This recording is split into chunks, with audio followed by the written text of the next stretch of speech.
설아는 일반적인 직장인처럼 출퇴근하는 대신 재택근무로 겨우 생계를 유지하고 있었다. 그녀의 주된 수입원은 웹사이트 개발과 프리랜서 번역이었다. 그녀의 통장 잔고는 늘 바닥을 기었고 그녀의 삶은 팍팍했다. 하지만 그녀는 자신보다 더 어려운 이들을 외면하지 않았다. 매주 주말이면 설아는 서울역 근처에 있는 노숙인 지원센터를 찾았다. 그녀는 그곳에서 자원봉사를 하며 노숙인들의 이야기를 들어주고 그들이 다시 사회로 돌아갈 수 있도록 이력서 작성을 돕거나 면접 연습을 시켜주곤 했다. 그녀는 그들의 작은 희망이 되어주고 싶었다. 어느 날 한 노숙인이 그녀에게 고맙습니다 라고 진심 어린 말을 건넸을 때 설아는 따뜻한 미소를 지었다. 그녀의 마음은 그 작은 말 한마디에도 충만해지는 것을 느꼈다. 설아의 왼손목에는 낡고 빛바래는 팔찌가 채워져 있었다. 팔찌의 작은 은판에는 생명의 나무 문양이 섬세하게 새겨져 있었다. 그것은 그녀의 아버지가 돌아가시기 전 남긴 유일한 유품이었다. 아버지는 생전에 유명한 경제학자이자 미래 사회를 예측하는 뛰어난 통찰력을 지닌 인물로 알려져 있었다. 하지만 그는 가족에게 자신의 과거에 대해 거의 언급하지 않았다. 그는 설에게 이 팔찌를 주며 이것은 너의 뿌리가 될 것이며 동시에 세상을 이해하는 지혜의 눈이 될 것이다. 라는 알 수 없는 말을 남겼을 뿐이었다.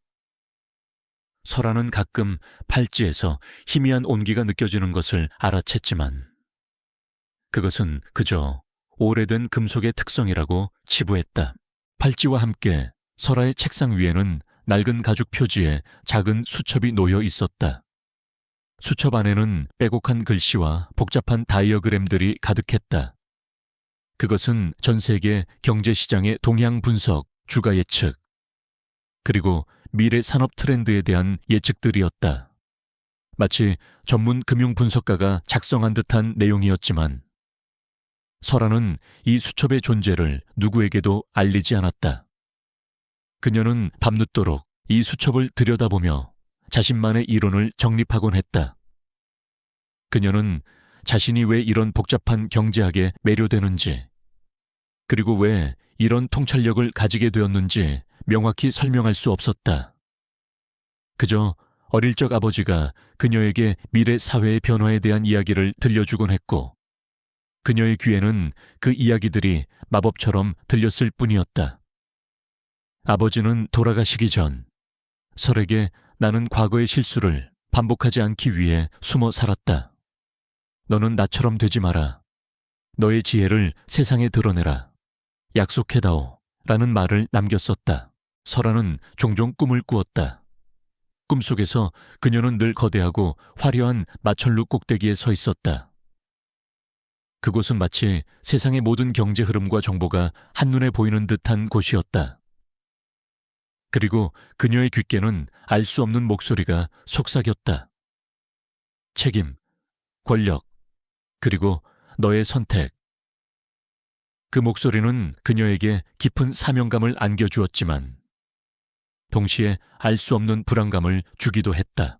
대한민국 경제의 거물, 신세기그룹, 신세기그룹.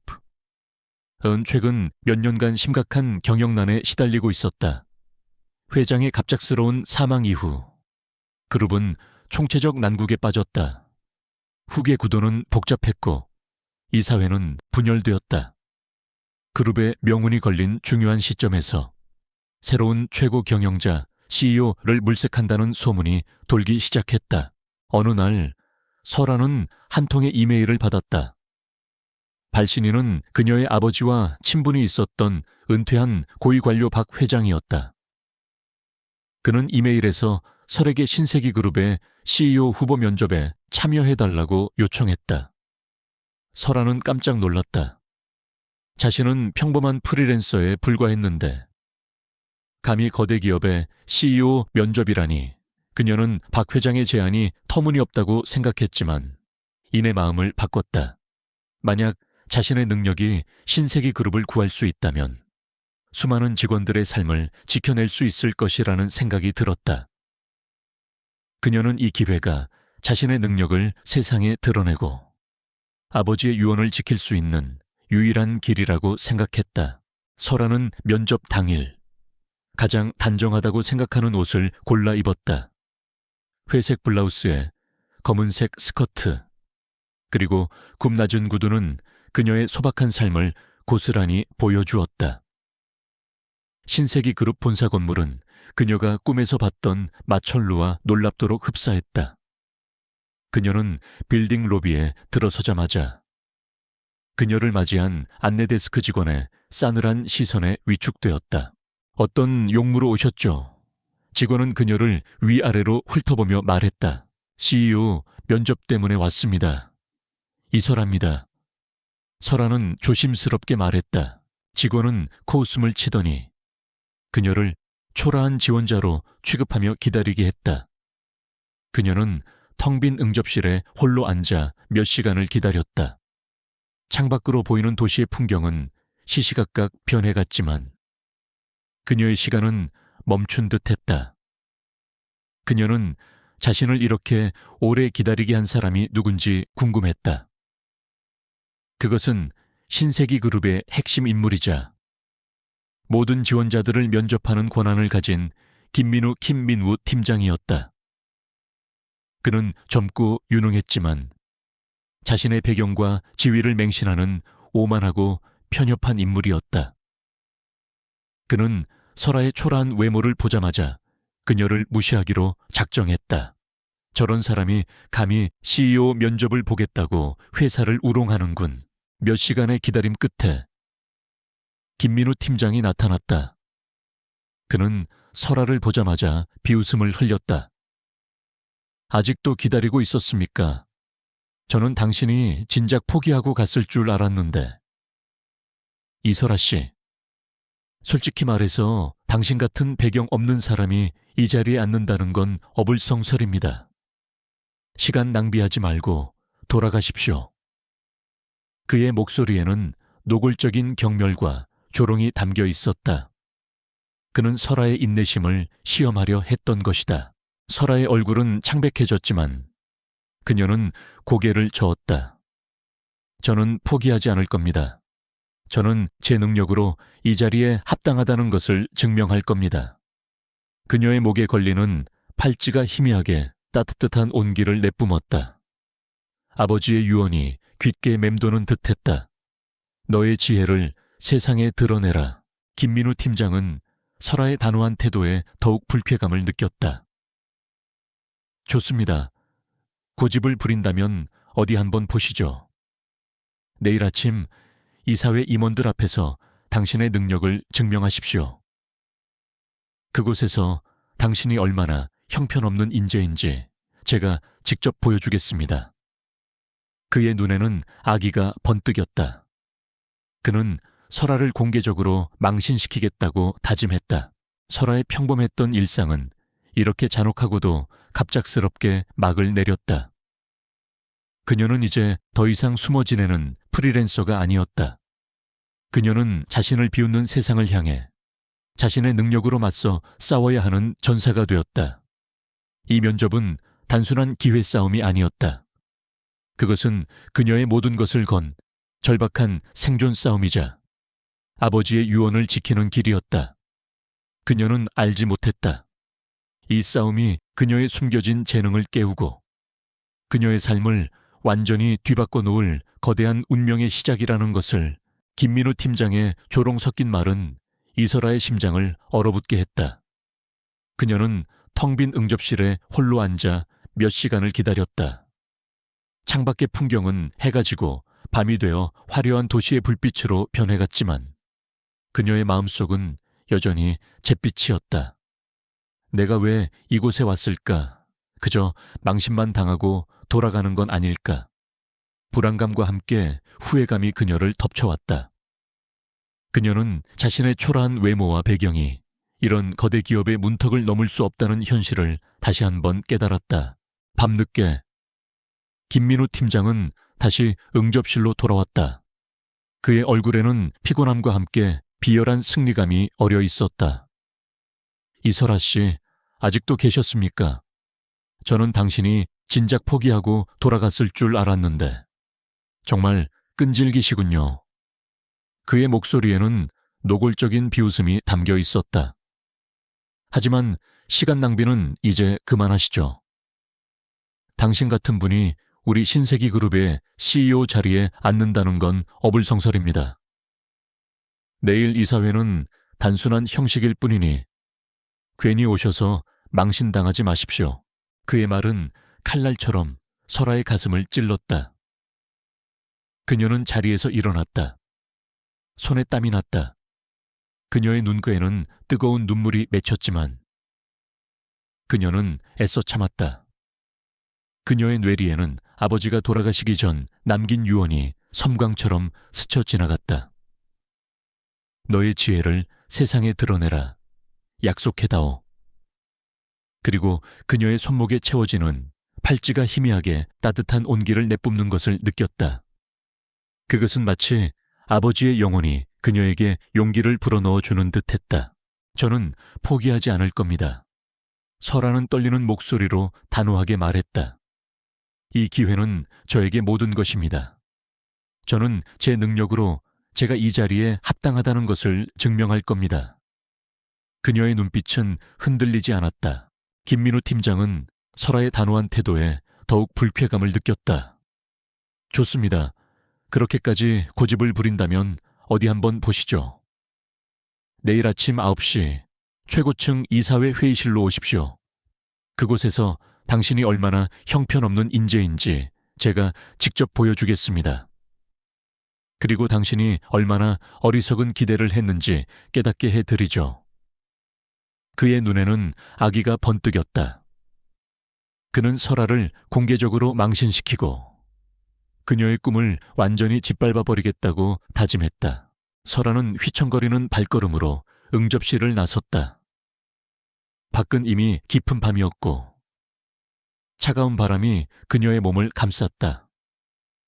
그녀의 마음은 절망과 분노로 뒤섞여 있었다. 김민우 팀장의 조롱과 위협은 그녀의 가슴을 짓눌렀다. 그녀는 정말로 이대로 무너져야 하는 걸까? 그녀의 눈앞은 캄캄했다. 평범했던 그녀의 삶은 김민우 팀장의 조롱과 함께 산산조각 났다. 그녀는 이제 더 이상 이전으로 돌아갈 수 없었다. 내일의 이사회는 그녀의 삶을 건 마지막 싸움이었다. 집으로 돌아온 설아는 곧장 책상에 앉아 낡은 수첩을 펼쳤다. 그 안에는 그녀가 밤낮으로 연구했던 경제학 이론과 복잡한 분석들이 빼곡히 적혀 있었다. 그녀는 수첩 속의 다이어그램들을 다시 한번 꼼꼼히 살펴보았다. 그리고 그녀의 머릿속에서는 신세기 그룹의 재무제표와 시장 상황이 복잡한 숫자들과 흐름으로 나타나기 시작했다. 그녀는 자신의 내면에 숨겨진 특별한 능력을 어렴풋이 느끼기 시작했다. 아버지의 유품인 팔찌와 수첩, 그리고 그녀의 꿈들이 모두 연결되어 있다는 것을 직감했다. 그녀의 손목에 채워진 은 팔찌가 희미하게 따뜻한 빛을 내뿜기 시작했다.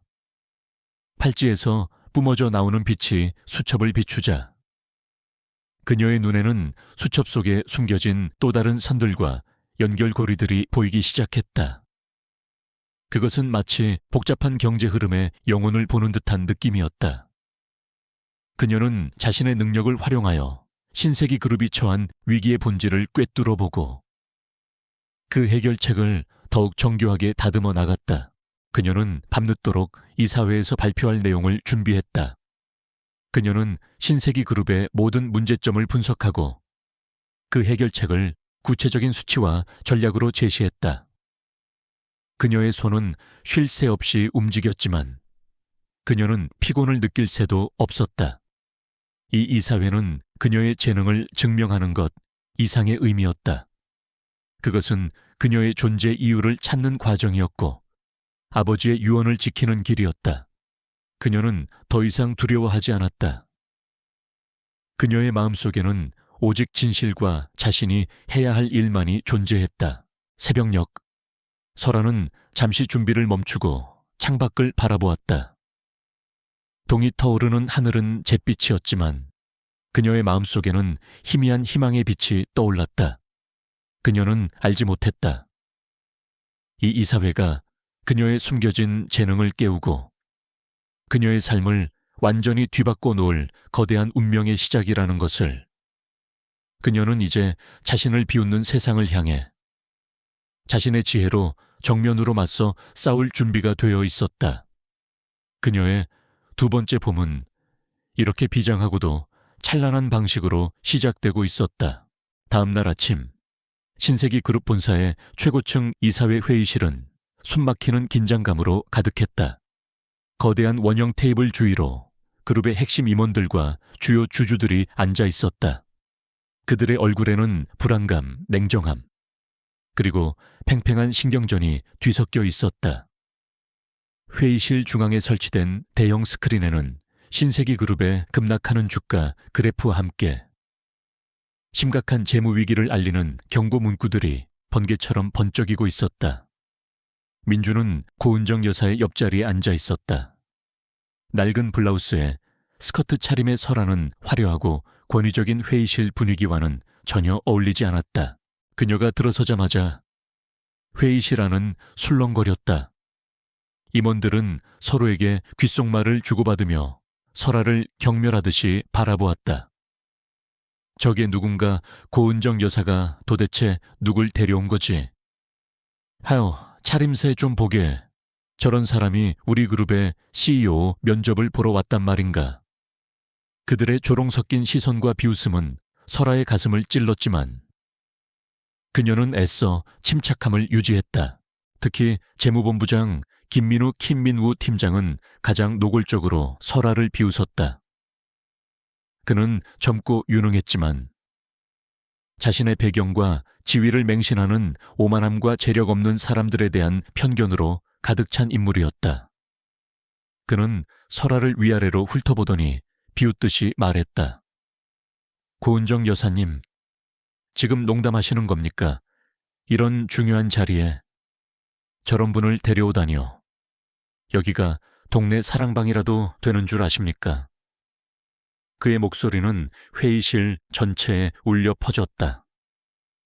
그는 설아를 보잘것없는 존재로 낙인 찍고 그녀의 자격 없음을 공개적으로 비난했다. 고은정 여사는 싸늘한 눈빛으로 김민우 팀장을 노려보았다. 김 팀장, 당신의 발언은 지나쳤습니다. 이설아 씨는 제가 특별히 초대한 손님입니다. 그리고 지금부터 신세기 그룹을 살릴 방안을 제시할 사람입니다. 그녀의 목소리는 단호했지만 그녀의 얼굴에는 설아를 믿어야 할지 말아야 할지 갈등하는 복잡한 감정이 스쳐 지나갔다. 그녀 또한 회의실의 차가운 분위기 속에서 위축되는 듯 했다. 설아는 고개를 숙였다. 회의실의 모든 시선이 그에게 집중되었다. 그녀는 숨을 깊게 들이쉬었다. 그녀는 이 자리에서 자신의 모든 것을 보여주어야만 했다. 그녀의 손목에 채워지는 팔찌가 희미하게 따뜻한 온기를 내뿜었다. 안녕하십니까? 이설아입니다. 그녀의 목소리는 작았지만 그 속에 담긴 진정성은 회의실의 소란스러움을 잠재웠다. 저는 신세기 그룹이 처한 위기를 해결할 수 있는 방안을 가져왔습니다. 김민우 팀장이 코웃음을 쳤다. 어디서 듣도 보도 못한 사람이 뭘 안다고 이사들을 가르치려 드는군. 어이가 없어서 말이 안 나옵니다. 대체 무슨 엉터리 논리를 펼칠지 기대되는군요. 그의 조롱 섞인 웃음소리는 회의실에 울려 퍼졌다. 다른 임원들도 비웃으며 그의 말에 동조했다. 바로 그 순간이었다. 김민우 팀장의 비웃음이 설아의 귓가를 파고드는 순간 설아의 몸속에서 알 수 없는 뜨거운 기운이 솟구쳐 올랐다. 그녀의 팔찌가 강렬하게 빛나기 시작했고 그녀의 눈앞에 펼쳐진 모든 것이 흐릿해지는가 싶더니 갑자기 대형 스크린에 나타난 재무제표의 숫자들에서 희미한 빛의 잔상들이 나타나기 시작했다. 그것은 마치 숫자 속에 숨겨진 연결고리나 흐름처럼 보였다. 그녀의 눈에만 보이는 경제 흐름의 진실된 패턴이었다. 신세기 그룹의 가장 큰 문제는 바로 이 지점에서 시작됩니다. 설화는 대형 스크린에 나타난 복잡한 재무제표의 특정 부분을 가리켰다. 그녀의 손목에 채워진 팔찌에서 뿜어져 나오는 빛이 스크린에 닿자 육안으로는 보이지 않던 복잡한 선들과 연결고리들이 푸른빛으로 선명하게 드러났다. 그것은 마치 살아있는 신경망처럼 복잡하게 얽혀 있었다. 이 부분은 특정 해외 자회사에 대한 과도한 투자를 보여줍니다. 하지만 실제로는 이 투자가 설하는 말을 이어갔다. 그녀의 목소리는 이제 확신에 차 있었고 그녀의 눈빛은 흔들림 없었다. 그녀는 자신의 능력을 활용하여 복잡한 경제 지표들 속에 숨겨진 문제점과 그 원인을 명확하게 설명하기 시작했다. 그녀는 신세기 그룹의 부채 문제와 비효율적인 투자 구조를 지적하며 놀랍도록 정확한 수치와 데이터로 자신의 주장을 뒷받침했다. 그녀는 마치 미래를 보는 듯이 시장의 변화와 경쟁사의 움직임까지 예측하며 신세기 그룹이 나아가야 할 방향을 제시했다.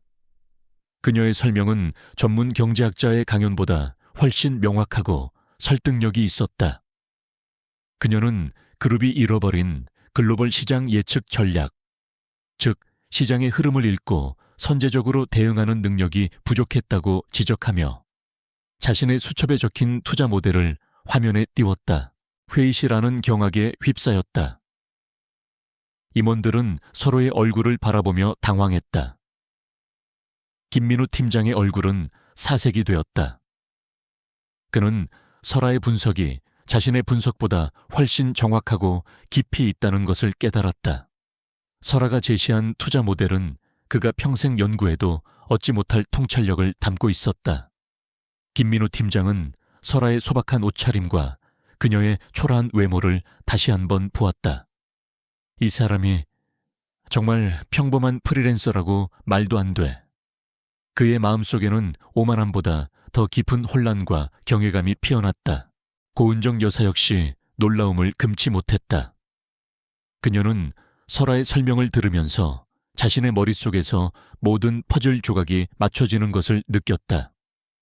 그녀는 설화가 단순히 지혜로운 지원자가 아니라 신세기 그룹을 구할 천재적인 해결사라는 것을 직감했다. 그녀의 눈빛은 의심에서 확신으로 그리고 깊은 감탄으로 변해갔다. 그때 회의실 한쪽 구석에 앉아있던 이사 중 한 명, 바로 이사회 의장이자 그룹의 실세인 박수혁, 팍수휴크. 의장이 휴대폰을 꺼내 어딘가로 다급하게 전화를 걸었다. 그는 설화의 분석이 자신의 권력과 이미 꾸며놓은 그룹 매각 계획에 위협이 된다는 것을 직감했다. 그의 눈빛에는 경멸과 함께 설화를 제거하려는 음모가 번뜩였다. 저 여자를 가만둬서는 안 돼. 내 모든 계획이 물거품이 될 수 있다. 박 의장은 전화를 끊자마자 냉혹한 미소를 지으며 설화를 노려보았다. 그는 설화를 기존 질서를 위협하는 이단화로 낙인 찍으려 했다. 설화는 자신의 팔찌를 보았다. 팔찌는 여전히 은은하게 빛나고 있었다. 그녀는 아버지의 유언을 떠올렸다. 지혜의 눈. 그녀는 이제 자신이 누구인지, 그리고 무엇을 해야 할지 어렴풋이 깨달았다. 이것은 시작에 불과했다. 그녀는 박 의장과 그를 둘러싼 거대한 불의의 시스템에 맞서 싸워야 할 것이었다. 그녀의 특별한 능력은 그녀의 가장 강력한 무기가 되어 어둠 속에 감춰진 모든 비리와 음모를 밝혀낼 것이었다. 회의실의 문이 굳게 닫히고 그 안에서 새로운 전쟁의 서막이 오르고 있었다. 설화의 놀라운 분석은 이사회 회의실을 충격에 빠뜨렸지만 동시에 새로운 갈등의 불씨를 지폈다. 김민우 팀장은 설화의 통찰력에 경외심을 느꼈으나 다른 임원들은 그저 자신들의 기득권이 위협받는다는 사실에 불쾌감을 드러냈다. 특히 이사회 의장이자 그룹의 실세인 박수혁, 팍수휴크 의장의 눈빛은 살벌했다. 그는 이전 회장의 갑작스러운 사망 이후 신세기 그룹의 위기를 이용해 자신이 그룹의 실권을 장악하려는 음모를 꾸미고 있었다. 설아의 등장은 그의 계획에 예상치 못한 걸림돌이었다. 박 의장은 겉으로는 냉정한 표정을 지었지만 그의 마음속에는 설아를 제거하려는 냉혹한 결심이 굳어지고 있었다. 흥미로운 분석이군요. 이설아 씨. 박 의장이 비꼬는 듯한 어조로 말했다. 하지만 당신은 우리 그룹의 공식적인 직원이 아닙니다. 이런 복잡한 경제 분석을 할 능력이 있다고 누가 믿겠습니까? 혹시 경쟁사에서 보낸 첩자가 아닙니까? 아니면 자신의 능력에 취해 허황된 망상을 늘어놓는 자는 아닌지. 그의 말은 설아를 사기꾼이나 정신 이상자로 몰아가려는 노골적인 시도였다. 임원들은 박 의장의 말에 동조하며 웅성거렸다. 고은정 여사는 박 의장의 계략을 눈치챘다. 그녀는 설아를 믿었지만 현재 자신의 위치가 위태로웠기에 그를 공개적으로 옹호하기 어려웠다. 그녀는 설아의 곁에 앉아 있었지만 그녀의 표정은 여전히 고뇌에 차 있었다. 박 의장은 이 기회를 놓치지 않고 설아를 궁지로 몰았다. 이설아 씨의 주장은 터무니없습니다. 그녀는 아무런 증거도 없이 우리 그룹의 명예를 훼손하고 있습니다. 이대로 가다가는 그룹 전체가 심각한 타격을 입을 것입니다. 그는 이사들에게 신세기 그룹을 경쟁사에 매각해야 한다고 주장했다. 그의 계획은 신세기 그룹을 헐값에 팔아넘기고 그 과정에서 막대한 개인적인 이득을 취하는 것이었다. 지금 당장 매각을 결정해야 합니다. 그렇지 않으면 신세기 그룹은 파산하고 모든 직원들이 실직자가 될 것입니다. 그의 목소리는 불안에 떠는 임원들을 더욱 흔들었다. 그의 주장에 따라 이사회는 24시간 내에 설아가 신세기 그룹을 구할 구체적이고 실현 가능한 계획을 제시하지 못하면 그룹을 매각하겠다는 최후 통첩을 보냈다. 이것은 설아에게 내려진 궁극의 시험이었다. 24시간입니다.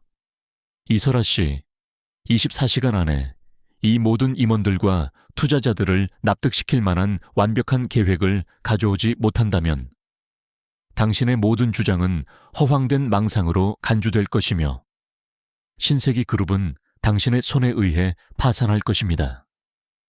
박 의장이 비열하게 웃으며 말했다. 그의 눈에는 이미 승리가 확정된 듯한 오만함이 가득했다. 그는 이 최후 통첩이 설아를 완벽하게 무너뜨릴 것이라고 확신했다. 설아는 침묵했다. 24시간 안에 신세기 그룹을 구할 완벽한 계획을 세우는 것은 불가능에 가까웠다. 게다가 박 의장은 그녀의 계획을 방해하기 위해 온갖 수단을 동원했다. 설아의 전화는 감청당했고 그녀의 오피스텔 주변에는 수상한 그림자들이 배회했다. 그녀는 외부와의 모든 연락이 끊겼고 자신을 도울 수 있는 사람은 아무도 없는 것처럼 느껴졌다. 그녀의 주변은 온통 고독과 압박감으로 가득했다. 그녀는 밤늦도록 낡은 수첩을 펼쳐들고 계획을 세웠다. 그녀의 손목에 채워지는 팔찌는 희미하게 빛났지만 그녀의 마음은 답답했다. 어떻게 해야 하지? 이 거대한 압박감 속에서 그녀는 자신의 능력을 믿었지만 그것만으로는 부족하다는 것을 깨달았다. 그녀는 외로운 싸움이었다. 그녀는 문득 아버지가 돌아가시기 전 자신에게 남겼던 말을 떠올렸다. 네 안에는 세상을 움직일 지혜가 있지만 그것은 동시에 너를 위험에 빠뜨릴 수 있는 저주가 될 수도 있다. 진정으로 그 힘을 사용하려면 너만의 빛을 찾아야 한다. 빛이라니 대체 무슨 빛을 말하는 걸까?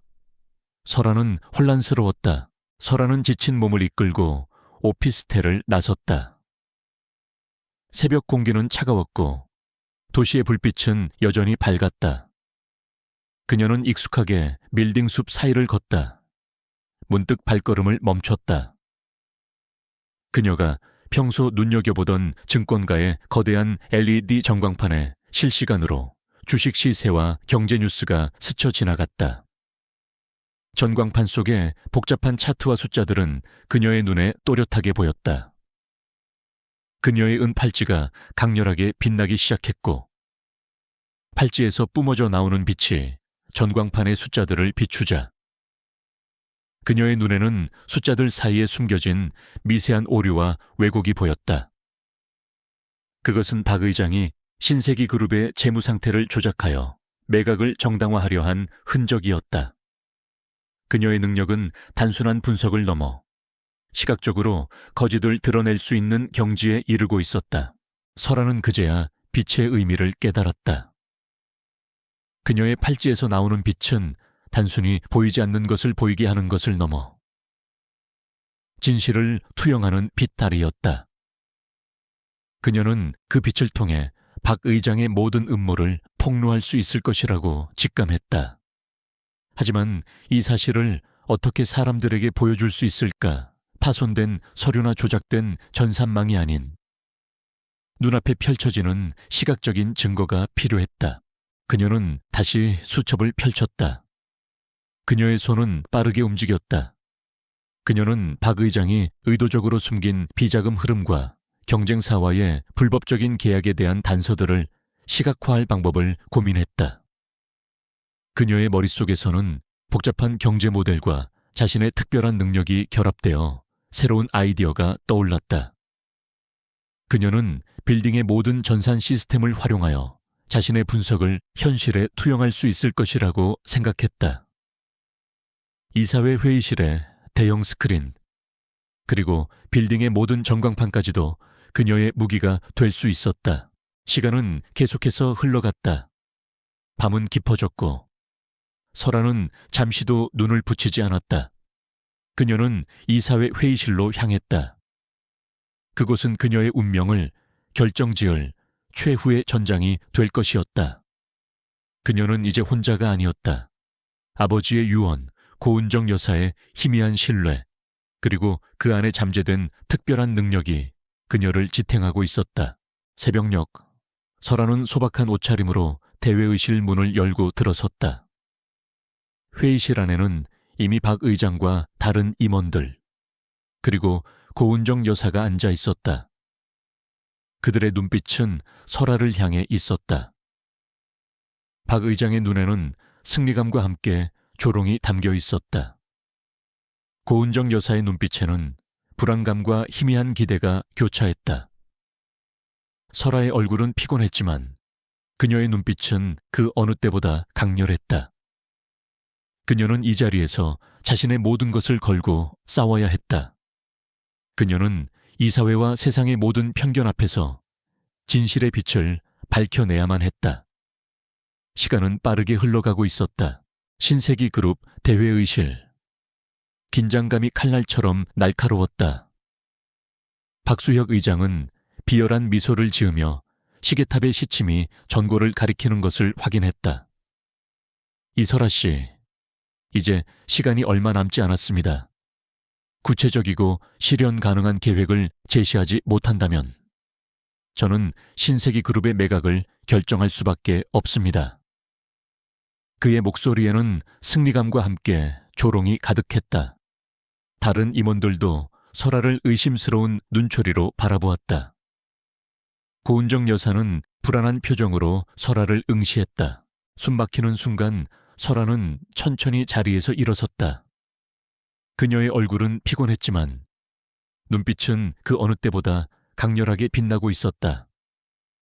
그녀의 손목에 채워지는 팔찌가 희미하게 진동하기 시작했다. 그녀는 테이블 위에 놓인 마이크를 잡았다. 박 의장님, 그리고 이 자리에 계신 모든 분들께 저는 신세기 그룹을 구할 계획을 가져왔습니다. 그리고 동시에 신세기 그룹을 위기에 빠뜨린 진정한 배후를 밝혀낼 것입니다.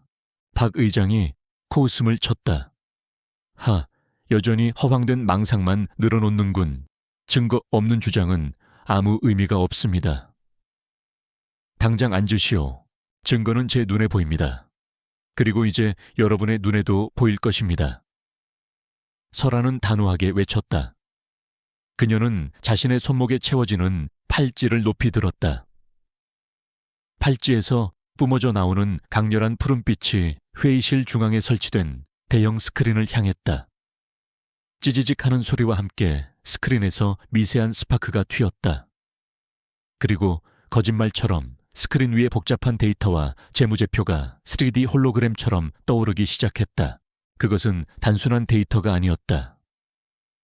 설아의 은 팔찌에서 뿜어져 나오는 빛은 마치 살아있는 에너지처럼 숫자와 그래프들을 엮어냈고, 설아의 목소리에 맞춰 그 모든 정보가 실시간으로 시각화되었다. 설아는 스크린에 떠오른 복잡한 그래프의 특정 지점을 가리켰다. 신세기 그룹의 위기는 단순한 경영 악화가 아닙니다. 박 의장님, 당신이 의도적으로 특정 해외 자회사에 부실 투자를 감행하여 그룹의 재정을 악화시켰고, 그 과정에서 막대한 비자금을 조성했습니다. 이 데이터는 그 모든 증거를 보여줍니다. 스크린에는 박 의장이 해외 페이퍼 컴퍼니를 통해 비자금을 빼돌리는 복잡한 금융거래 내역이 선명하게 나타났다. 설아는 계속해서 말을 이어갔다. 그녀의 목소리는 확신에 차 있었고, 그녀의 눈빛은 흔들림 없었다. 그녀는 박 의장이 신세기 그룹의 핵심 기술을 경쟁사에 유출하려 했던 정황까지 낱낱이 파헤쳤다. 모든 데이터는 물 흐르듯 유기적으로 연결되어 박 의장의 모든 음모를 낱낱이 고발하고 있었다. 이것은 말도 안 돼. 박 의장의 얼굴은 핏기 하나 없이 새하얗게 질렸다. 그의 눈은 공포와 분노로 가득 찼다. 그는 자리에서 벌떡 일어나 스크린을 향해 달려들었다. 저건 조작이야, 사기라고 당장 꺼라. 그러나 설아는 멈추지 않았다. 그녀는 팔찌에서 뿜어져 나오는 빛을 회의실 벽면에 설치된 모든 전광판과 디지털 패널로 확장시켰다. 그러자 회의실 전체가 설아가 투영하는 진실의 빛으로 가득 찼다. 모든 패널에는 박 의장의 음모가 담긴 데이터와 증거들이 동시에 나타났다. 박 의장이 경쟁사 대표와 은밀히 만나 신세기 그룹의 기술을 팔아넘기는 모습, 뇌물을 주고받는 장면, 그리고 심지어 전 회장의 사망과 관련된 의문의 대화 내용까지. 모든 것이 실시간으로 투영되었다. 저는 이 모든 진실을 봤습니다. 그리고 이제 여러분도 보게 될 것입니다. 설아의 목소리는 회의실 전체에 울려 퍼졌다. 박 의장은 이 모든 광경을 지켜보며 몸이 굳어버렸다. 그의 눈은 공포에 질려 미친 듯이 흔들렸다. 그가 필사적으로 숨겨왔던 모든 추악한 진실들이 백일에 드러난 것이다. 그는 비명조차 지르지 못하고 그 자리에서 주저앉아 버렸다. 김민우 팀장은 충격에 휩싸여 스크린을 응시했다. 그의 손은 떨리고 있었다. 그가 지난날 설아를 비웃었던 자신을 자책하는 순간이었다. 그의 눈에는 경외감과 함께 설아가 보여준 기적에 대한 깊은 깨달음이 서려 있었다. 그는 설아의 능력이 상상을 초월한다는 것을, 그리고 그녀의 말이 모두 진실임을 이제는 확신했다. 그는 자리에서 벌떡 일어나 박 의장을 향해 소리쳤다. 박 의장, 당신이 어떻게 이럴 수 있어? 모든 게 당신의 짓이었어. 사람들의 반응, 회의실 안에 모든 임원들과 투자자들은 경악과 충격에 휩싸였다. 웅성거리던 소리도 멈췄고, 그들은 설아가 보여준 광경에 압도되었다. 처음에는 의심하던 그들의 눈빛은 경외감과 함께 분노로 타올랐다. 말도 안 돼. 저 평범한 여자가 진짜 영웅이었어. 박 의장이 저런 파렴치한 짓을 저질렀다고 당장 체포해라. 신세기 그룹이 망할 뻔했잖아. 저 사람이 회사를 살렸어. 환호성과 함께 뜨거운 박수 소리가 회의실에 울려 퍼졌다. 고은정 여사는 설아를 보며 눈물을 글썽였다. 그녀는 설아의 손을 잡았다. 이설아 씨, 당신은 정말... 그녀는 말을 잇지 못했다. 그 순간 경비팀이 회의실로 들이닥쳤고 박 의장은 필사적으로 저항했지만 결국 붙잡혔다.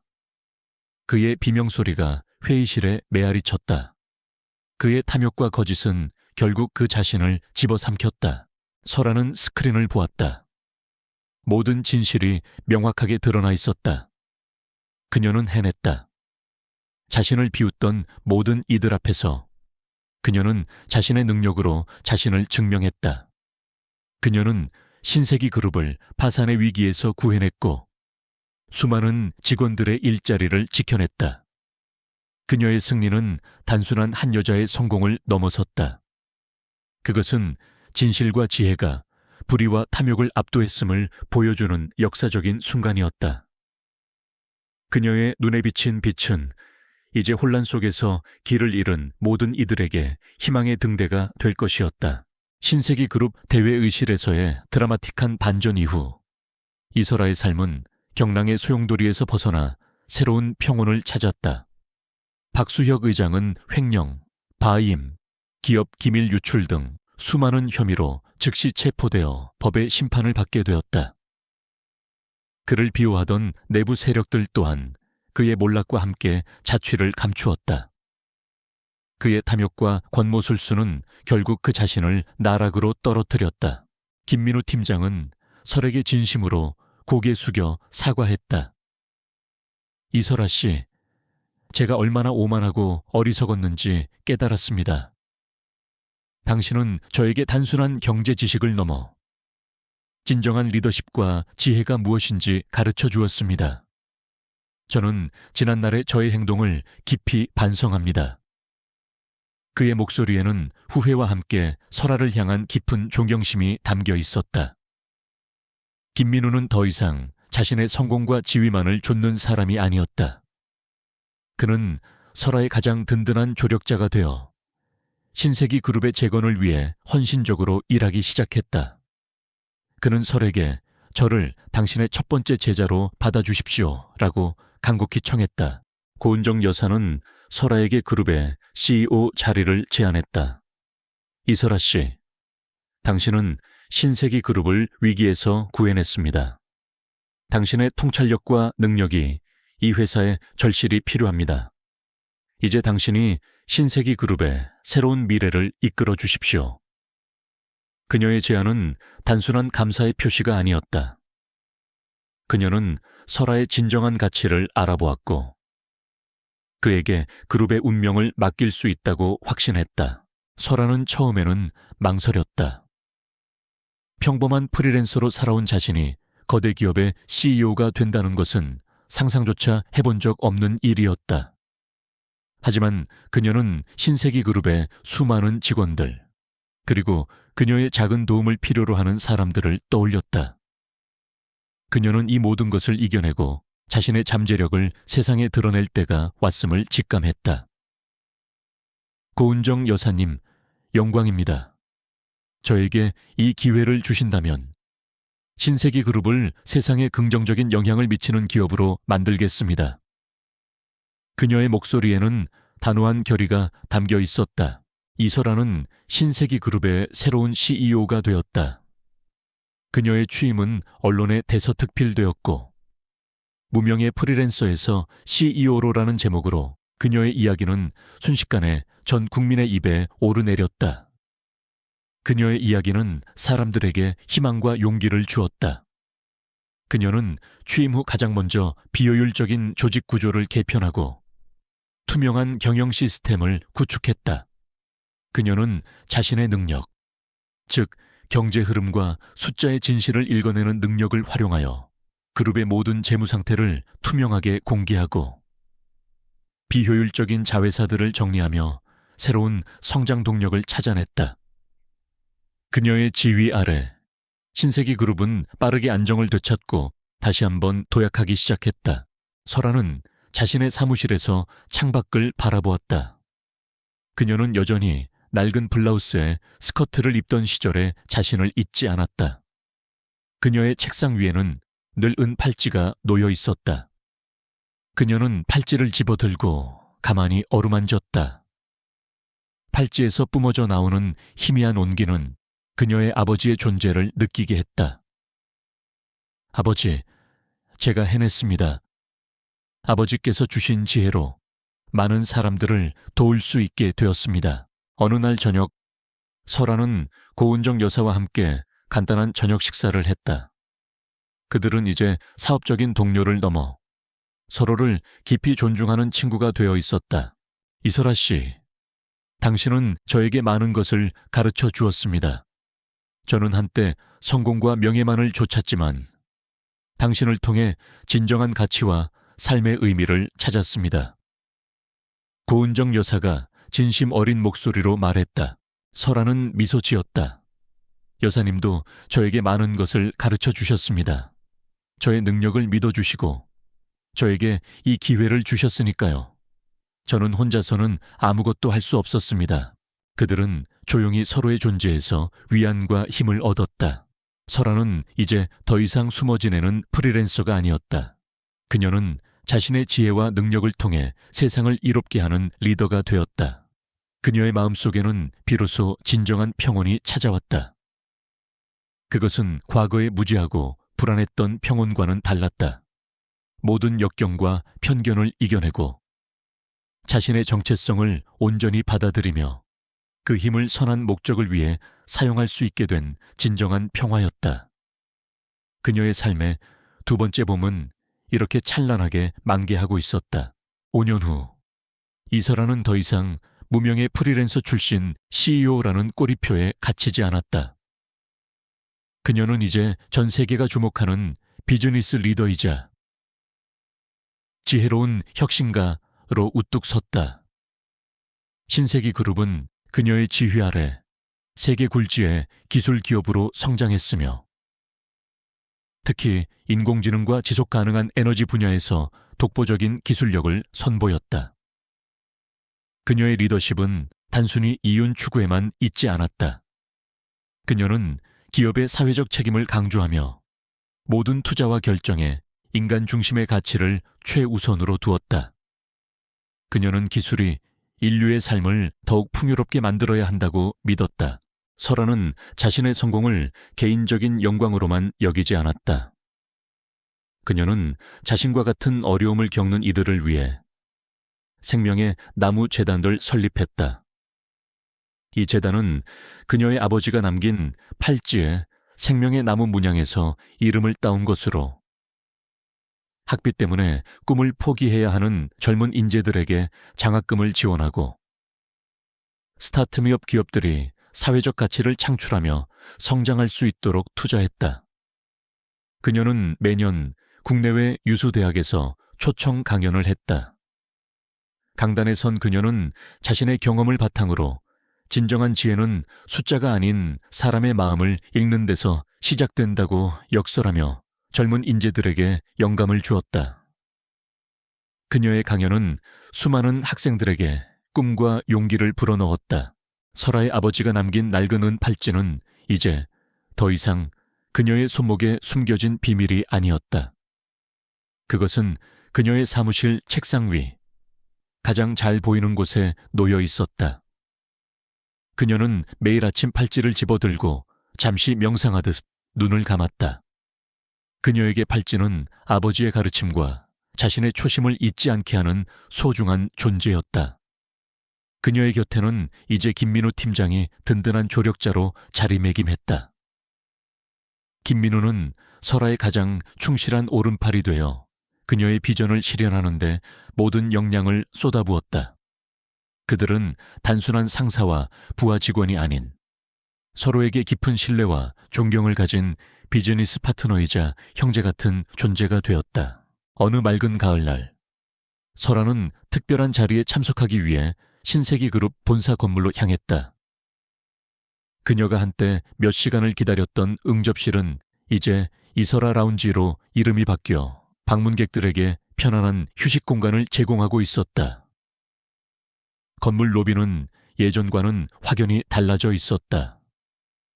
최첨단 기술이 접목된 인공지능 안내 로봇이 방문객을 맞이했고 벽면에는 그녀의 지휘 아래 개발된 혁신적인 기술들이 전시되어 있었다. 그날은 신세기 그룹 창립 50주년 기념식이자 설아가 CEO로 취임한 지 5주년이 되는 날이었다. 행사가 시작되고 설아는 연단에 섰다. 그녀의 목소리는 차분했지만 그 속에는 따뜻한 진심과 강한 확신이 담겨 있었다. 5년 전, 저는 이곳에서 신세기 그룹의 새로운 시작을 다짐했습니다. 저는 평범한 프리랜서에 불과했지만 여러분의 신뢰와 저를 이끌어준 지혜의 빛 덕분에 이 자리에 설 수 있었습니다. 신세기 그룹은 이제 단순히 이윤을 추구하는 기업을 넘어 인류의 삶에 긍정적인 변화를 가져오는 기업이 될 것입니다. 우리는 더 나은 미래를 향해 끊임없이 도전할 것입니다. 그녀의 연설에 참석자들은 뜨거운 박수갈채를 보냈다.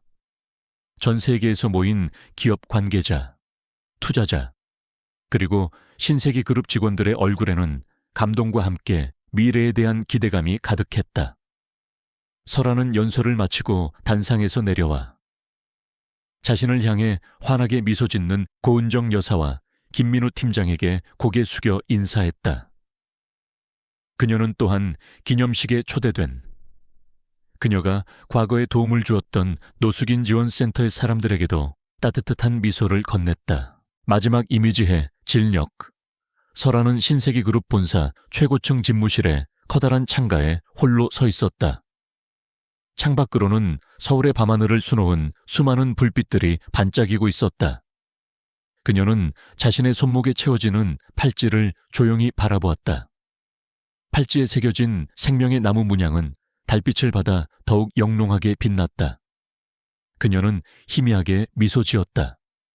그 미소는 더 이상 과거의 초라함이나 고독이 아닌 모든 역경을 이겨내고 진정한 자신을 찾은 사람의 평온하고 확신에 찬 미소였다. 그녀는 이제 단순한 프리랜서가 아니었다. 그녀는 지혜와 통찰력으로 세상을 변화시킨 리더이자 수많은 사람들에게 희망을 선사하는 존재였다. 한 줄기 따뜻한 바람이 창문을 통해 들어와 그녀의 머리카락을 부드럽게 스쳤다. 마치 아버지의 영혼이 그녀의 곁에서 조용히 미소 짓고 있는 듯했다. 그녀의 이야기는 끝이 아니었다. 그것은 지혜와 혁신이 만들어낼 끝없이 펼쳐질 아름다운 두 번째 봄의 시작이었다. 여러분, 안녕하세요. 오늘 이야기는 어떠셨나요? 한 평범한 여성이 자신의 숨겨진 재능과 지혜를 발견하고 거대 기업의 리더로 성장하며 세상에 긍정적인 영향을 미치는 감동적인 이야기였습니다.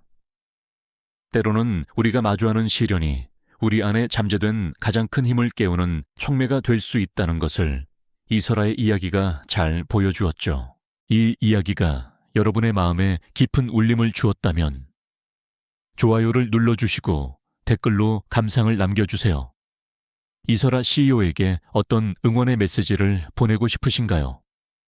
혹은 여러분이 생각하는 진정한 지혜는 어떤 모습일지 상상력을 발휘하여 공유해 주세요.